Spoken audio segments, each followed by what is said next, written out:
VD. Satheesan മറുപടി പറയേണ്ട ചില ചോദ്യങ്ങളുണ്ട്.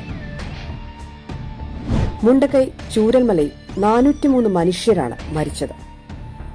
മുഖ്യമന്ത്രിയുടെ നിധിയിൽ പണം അയക്കരുത് എന്ന് UDF. പകരം കോൺഗ്രസ് പണപ്പിരിവുമായി ഇറങ്ങി. 137, 138 ചലഞ്ച്. എന്താണ് ഈ 137, 138 ചലഞ്ചുകൾ? കോൺഗ്രസ് ജന്മം കൊണ്ട് ഇത്രയും വർഷങ്ങളായി എന്ന അർത്ഥത്തിൽ കോൺഗ്രസിന്റെ പ്രായം സൂചിപ്പിക്കാനാണ് ഈ ചലഞ്ചുകളൊക്കെ.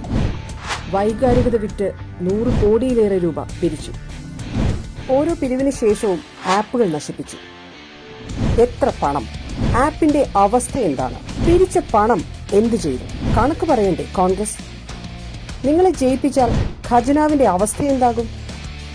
വി.ഡി. സതീശന്റെ അക്കൗണ്ടിലാണ് പണം. അതിൽ ഞങ്ങൾ കളക്ട് ചെയ്ത പണം എന്റെയും KPCC പ്രസിഡന്റിന്റെയും ജോയിന്റ് അക്കൗണ്ടിലാണ് കിടക്കുന്നത്. സതീശൻ വിദേശങ്ങളിൽ പോയി പണപ്പിരിവ് നടത്തുന്നതും പിരിച്ച തുക വെട്ടിക്കുന്നതും ഇതാദ്യമല്ല. പറവൂരിലെ പുനർജനിയിൽ സതീശൻ കോടികളാണ് പിരിച്ചത്. പിരിച്ച തുകയ്ക്കോ നിർമ്മിച്ച വീടുകൾക്കോ ഇതുവരെ തെളിവുകളൊന്നുമില്ല. വിദേശത്ത് പോയി പണം പിരിച്ചതിൽ നിയമലംഘനം കണ്ടെത്തിയ വിജിലൻസ് കേന്ദ്ര ഏജൻസികളുടെ അന്വേഷണത്തിന് ശുപാർശ ചെയ്തിട്ടുണ്ട്. 138 ചലഞ്ച് പോലെ പ്രളയബാധിതർക്ക് 500 പൗണ്ട്. സതീശൻ വിദേശത്ത് പോയത് 81 തവണ.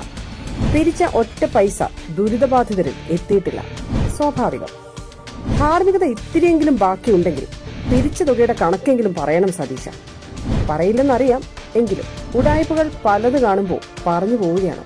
100-ലേറെ കോടി രൂപയാണ് സതീശൻ അടിച്ചു മാറ്റിയത്.